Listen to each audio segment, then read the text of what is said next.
Hello दोस्तों, आप सभी का स्वागत है आज की वीडियो में। आज की वीडियो में बात करेंगे हम हिंदी ग्रामर यानी कि हिंदी व्याकरण का टॉपिक समास के बारे में। जो समास है उसके बारे में आपको मैं पूर्ण जानकारी देने की कोशिश करूंगा, और वो भी किस माध्यम से, ट्रिक के माध्यम से, जो कि आपका एग्जाम में अगर क्वेश्चन पूछा जाए समास से तो वहां पर जो आपका एक नंबर है वो पूर्ण रूप से सेव हो सके। बिल्कुल ट्रिक के माध्यम से बताऊंगा आपको। अगर क्वेश्चन पुटअप होगा तो आपका वो एक नंबर नहीं छूटेगा। ओके, तो इस वीडियो का आप एंड तक देखते रहेगा, आपको सारी इन्फॉर्मेशन मिल जाएगी। तो नमस्कार दोस्तों, मेरा नाम है दीपक, आप देख रहे हो DK Gupta online videos for government exam. चलिए शुरू करते हैं।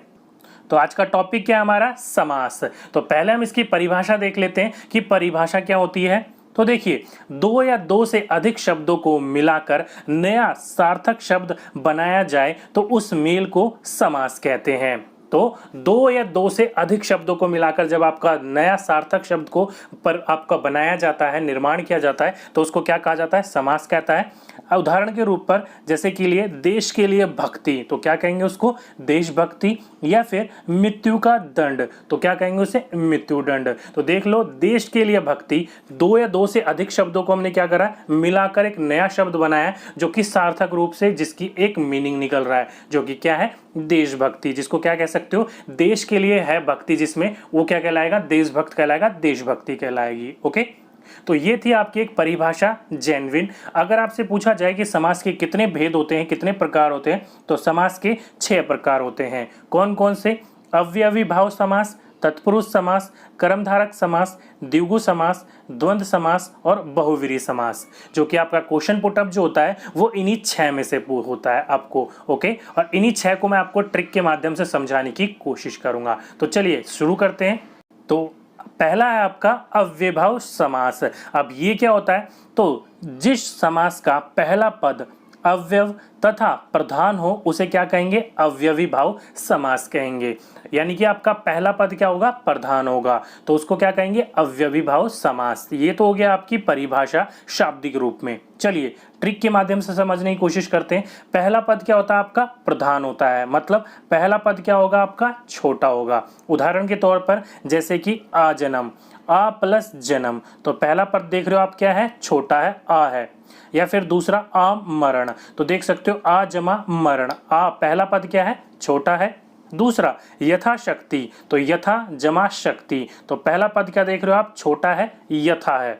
वैसे ही आपका प्रतिदिन, तो प्रति जमा दिन, जिसमें आपका पहला पद क्या लिख रहा है, छोटा है। तो आपका जहां पर भी पहला पद छोटा देखने को मिले आपको, वो क्या होगा, आपका अव्ययभाव समास कहलाएगा।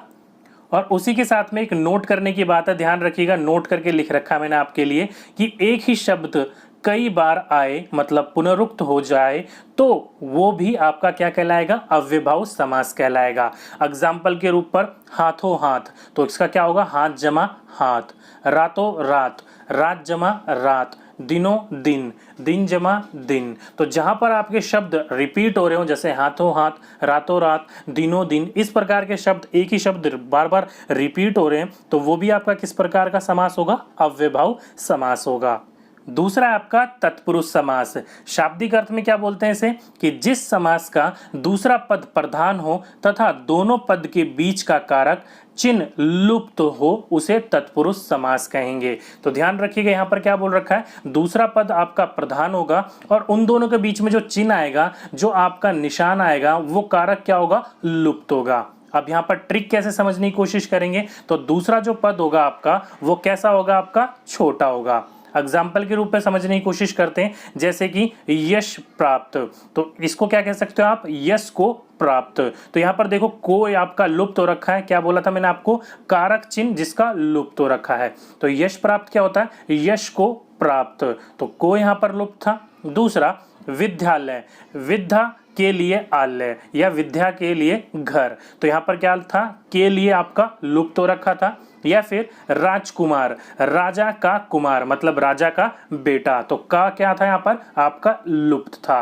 तो जहां पर आपका कारक चिन्ह लुप्त हो वो क्या कहलाएगा, आपका तत्पुरुष समास कहलाएगा। और तत्पुरुष समास के कितने भेद होते हैं, तो तत्पुरुष समास के 6 भेद होते हैं। कौन कौन से, ध्यान रखिएगा, समास के भी 6 भेद होते हैं और तत्पुरुष समास के भी 6 भेद होते हैं। कौन कौन से, चलिए एक एक करके सबको समझाने की कोशिश करता हूं मैं आपको।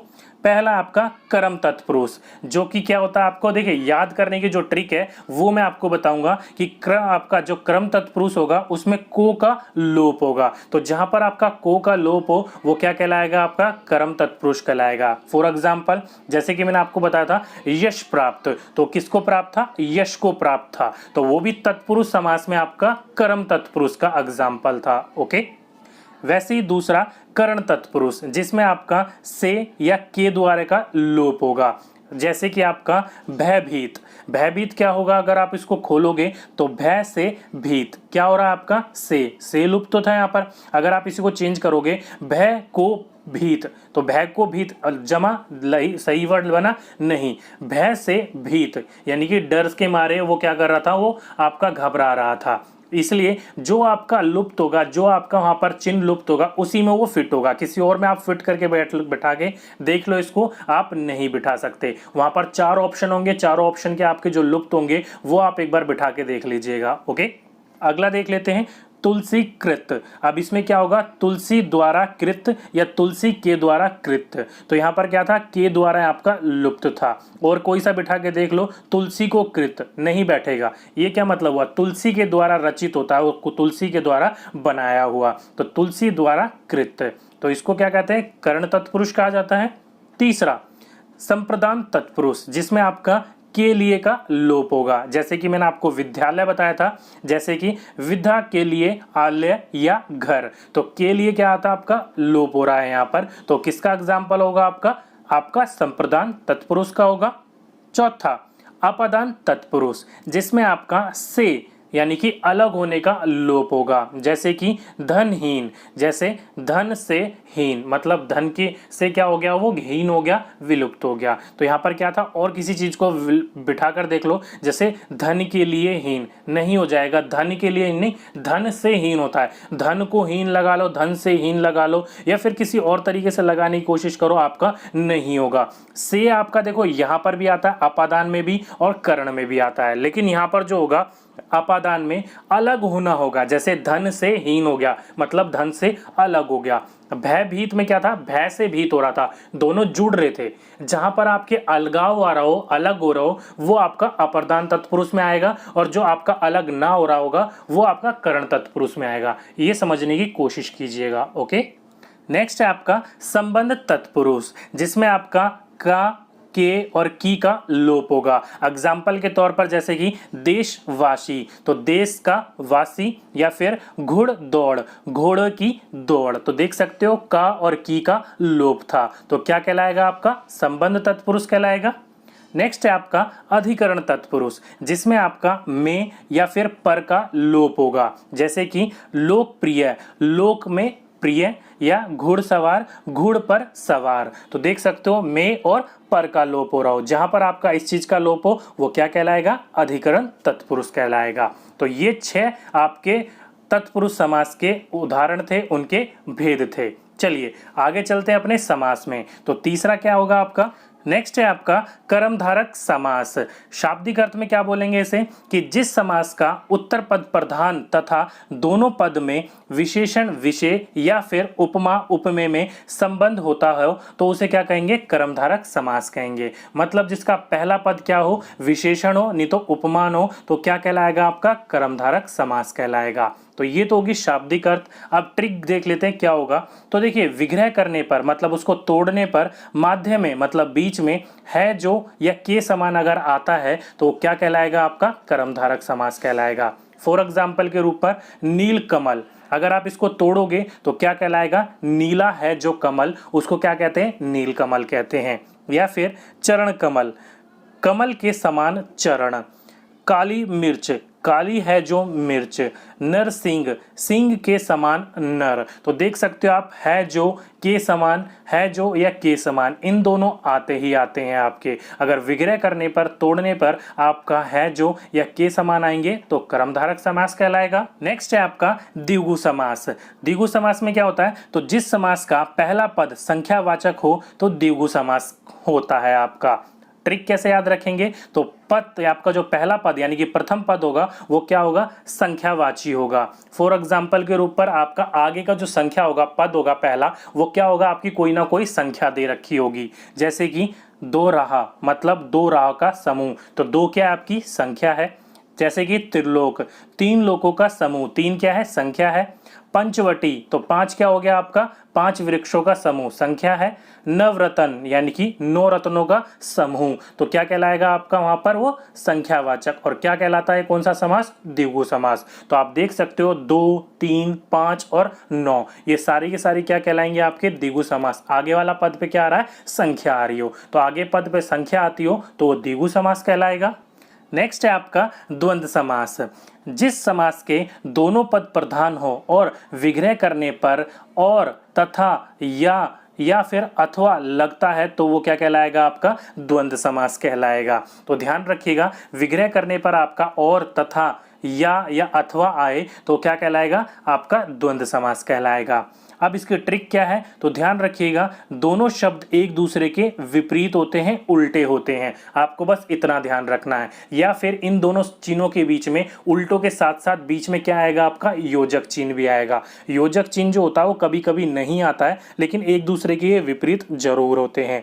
जैसे कि अच्छा बुरा, अच्छा या बुरा, बीच में या आ रहा है, और दोनों शब्द क्या है, उल्टे हैं एक दूसरे के, एक अच्छा है एक बुरा है। ऊंचा या नीचा, देश विदेश, दिन या रात, धर्म या अधर्म। तो देख सकते हो आपके शब्द क्या होंगे, एक दूसरे के विपरीत है, एक दूसरे के उल्टे हैं। तो जब उल्टे होंगे तो क्या कहलाएगा, आपका द्वंद्व समास कहलाएगा।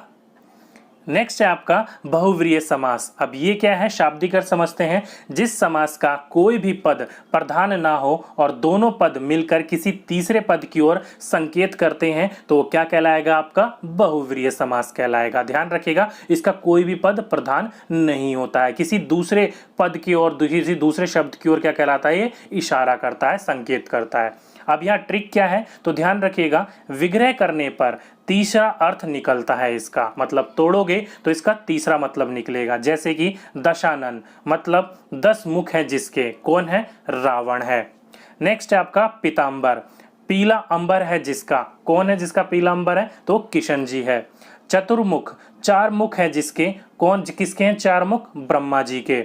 लंबोदर, लंबा उदर है जिसका, किसका है, गणेश जी का। तो देख रखते हो आप, शब्द आपका दशानन, पीतांबर, चतुर्मुख या फिर लंबोदर जो किसके लिए प्रयुक्त किया जाता है, शंकर, कृष्ण, ब्रह्मा या गणेश जी के लिए आपके साथ लिए उपयुक्त किया जाता है। ओके, तो आप देख सकते हो दो शब्द आपका कुछ और था लेकिन संकेत क्या कर रहे हैं, किसी और की तरफ कर रहे हैं। तो ऐसा आपका हो तो क्या कहलाएगा, आपका बहुव्रीहि समास कहलाएगा। अब यहाँ समझने की बात यहाँ पर ये है, कई जगह पर आपको एक एग्जाम्पल दे दिया जाएगा और वहाँ पर आपका बहुव्रीहि समास भी होगा और वहाँ पर आपका क्रमधारक समास भी होगा।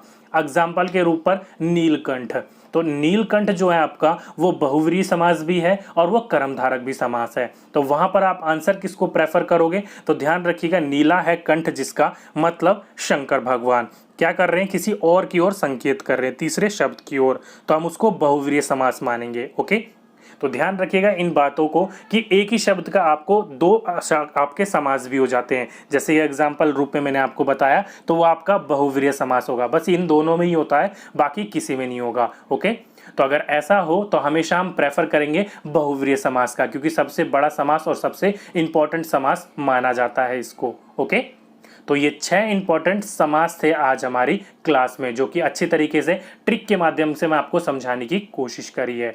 तो दोस्तों आज के वीडियो में बस इतना ही। नीचे कमेंट बॉक्स में जरूर लिख के बताइएगा कि आपको ये वीडियो कैसी लगी। अगर इस वीडियो में किसी थ्योरेटिकल पोर्शन में कोई डाउट हो, कोई क्वेरी हो, तो नीचे कमेंट बॉक्स में कमेंट कीजिएगा, मैं आपका रिप्लाई जरूर करूंगा। तो दोस्तों आज की वीडियो में बस इतना ही। अगर वीडियो अच्छी लगी हो तो नीचे जाके वीडियो को लाइक करना ना भूलिएगा, अपने दोस्तों के साथ शेयर करना ना भूलिएगा। तो दोस्तों अगर आपने इस चैनल को अब तक सब्सक्राइब नहीं कर रखा, जल्दी से सब्सक्राइब कर लीजिए और उसके साथ में जो बेल आइकन होगा उसको भी दबा दीजिएगा, ताकि आने वाली वीडियोस का नोटिफिकेशन आपको टाइम टू टाइम मिलती रहे। तो आज की वीडियो में बस इतना ही, आपसे फिर मुलाकात होगी नेक्स्ट वीडियो में। जब तक के लिए जय हिंद, जय भारत।